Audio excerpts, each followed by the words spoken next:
Don't fight in the north or the south. Fight every battle, everywhere. Always. In your mind. I'm very curious to see what Sansa's role will be exactly this season. Before this point, she's been pretty much a pawn. She's always being manipulated. She has a little to no agency. And I don't see that changing entirely this season. But what I do hope to see is a little bit of sibling rivalry between Jon Snow and Sansa. This may not happen, but I think it would be interesting. Sansa has never done anything in her entire life. And maybe she could have a little bit of resentment for Jon, because the North technically belongs to Sansa. Robb and Rickon are dead, and Bran, as far as I'm concerned, gave up Winterfell when he essentially became the Three-Eyed Crow. And with Littlefinger whispering in her ear, telling her to fight every battle as you see in this trailer, I'm curious to see what Sansa will be doing this season, other than just staring with a melancholy look on her face, being all sad and depressed.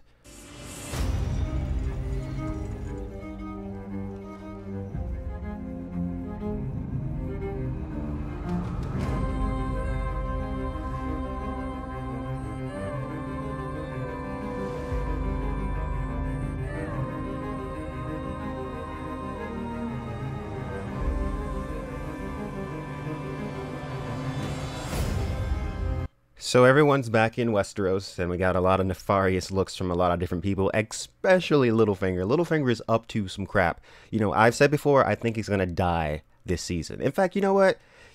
If he doesn't die this season, come back to this video and give me shit for it, because I am so sure that he's going to die. I don't see where his role could lead in the wars to come. I don't see what role he has to play in the wars to come. Because, you know, we're dealing with dragons and White Walkers. And that is so out of Littlefinger's lane at this point. Littlefinger is a Machiavellian schemer. Like, magic and scheming, I mean, unless you're a magician or a wizard and you're magically scheming, you know, they don't go hand in hand. I mean, your schemes only go so far when there's magic involved. So I definitely see Littlefinger being disposed by the end of the season. So this is definitely it. They're getting ready to wrap all this stuff up. Everybody's back in Westeros. You know, a lot of people might say that the show never really moved along and got really good until after George R. R. Martin left. And those people are stupid. And you don't belong here. Click off of this video. Game of Thrones is what it is now. The showrunners are ready to move on to the next point in their career, which I kind of don't blame them, because it's been 7 years at this point. 6 years, actually. So I can see why they're kind of just like, you know, we don't need to do all this stuff from the books. We have the books. If you want to know what happens in the books, you can go read the books.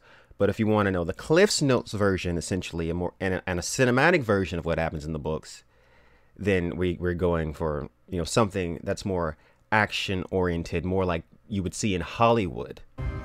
For centuries, our families fought together against their common enemy. Despite their differences, together. We need to do the same if we're going to survive. Because the enemy is real. So I'm very curious as to who Jon Snow is talking to here. He says that our families have fought together against an enemy for centuries, and the enemy is real. Well, he's definitely not talking to Daenerys, because her family has only been in Westeros for a few hundred years. And the Starks and the Lannisters have never really fought together. They've certainly fought against each other multiple times. So I assume that he's talking to some northern house? So some people think that I'm like a Daenerys fanboy, which I don't really know where that came from. But, you know, I'm not really a fanboy of any character in the series. I don't look at the series in that way. I look at this as like a huge, you know, just an epic story. You know, when it comes to a series like this, it's our job to make moral judgments on these characters. Well, not necessarily our job. You can do that if you want, and that's certainly something that I do, but I'm willing to not only judge what the characters do wrong, but what they do right, and weigh the right against the wrong, and consider their intentions when they did this action. Like, because some people think that Daenerys is like this crazy warmongering dictator, and she's really not. If you read the books, a lot of the stuff that she does comes from a place of wanting to help people, although she is misguided at times. I don't think that she's evil, and I don't think that she's mad, and I don't think that she has malicious intent. Usually, she has a ruthless side, but usually she does not have, malicious intent when it comes to people that, she considers to be innocent. And she does have her system of judging, who she considers innocent and not, and that's dealt with a lot in A Dance with Dragons. There's a lot of moral gray ground. Very curious to see how Westeros, the continent and the people there, react to Daenerys and the return of her dragons, because so far it's just kind of like a myth and like a rumor, like some people know, and then other people just think it's kind of like just bullshit. I will say this, that Westeros has not been good for the common people since Aerys Targaryen. Now, Aerys Targaryen was totally nuts. He was mad. The nobles hated him. But for the common folk, they were fine. Their villages weren't getting burned every other week. They were fine. And then, the crops were growing. They were thriving. And then Robert Baratheon kind of came in and destabilized the entire thing and broke the kingdom. And now with the current wars, it's just like a huge mess. So I honestly think that the people of Westeros will be receptive to the return of the Dragon Queen.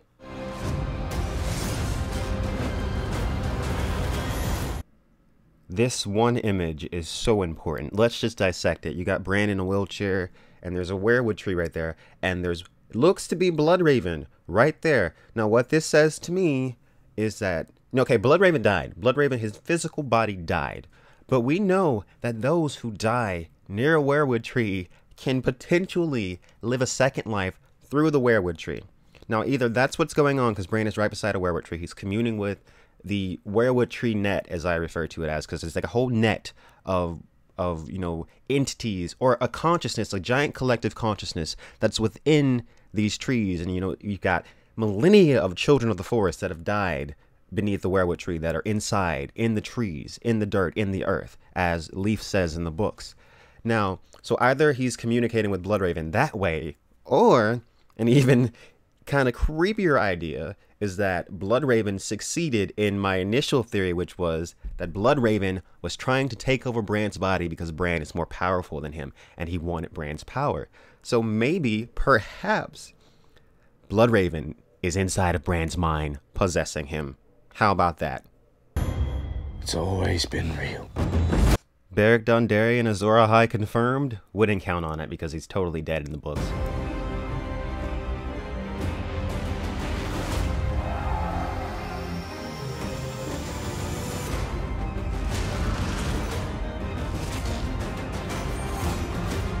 Alright, so one thing that you can count on with this show, you can hate on the acting, you can hate on the writing, but this show looks good. It looks so well directed. The visuals are incredible. The colors in this season look amazing. Like I said before, that the color palette looked really washed out, after, I would say, after season 3, like it started to get like really bland and washed out. Melisandre didn't even look red. But this season it looks so colorful. There's just so much going on with the colors. I love it. I'm an artist, so I appreciate things like that. So as far as visuals go, definitely solid.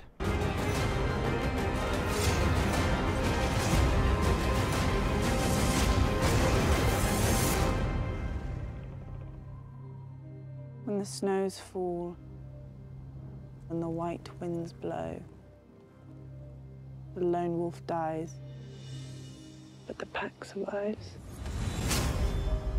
Did you see that?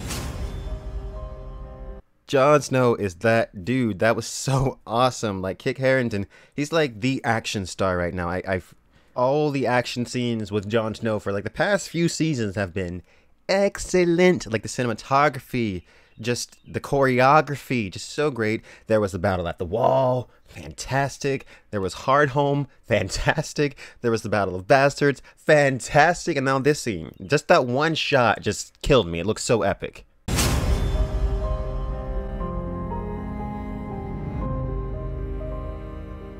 So that is the Game of Thrones Season 7 trailer. Now, this trailer is way better than the other one. I wasn't really feeling the other trailer. I was being super sarcastic in my reaction. A bunch of people got pissed off at me. I'm sorry. But yeah, this trailer is like legitimately good. What I am hoping for with Game of Thrones Season 7 is good directing. The directing is generally good. A coherent storyline. Please, a coherent storyline. There are parts in Season 6 where I just could not take it. Good visuals, and from the trailer, it looks like the visuals are great. And you know, if the acting is on par with the way it just normally is with the general cast, then I will be happy. Like, I don't have the bar set super high, so I'm not like crazy disappointed, because I am A Song of Ice and Fire fanboy at heart, and it does kind of crush my soul when they don't get things quite right, but they get it right often enough. And I'm super excited for season 7. Make sure you like and subscribe for more ideas of Ice and Fire.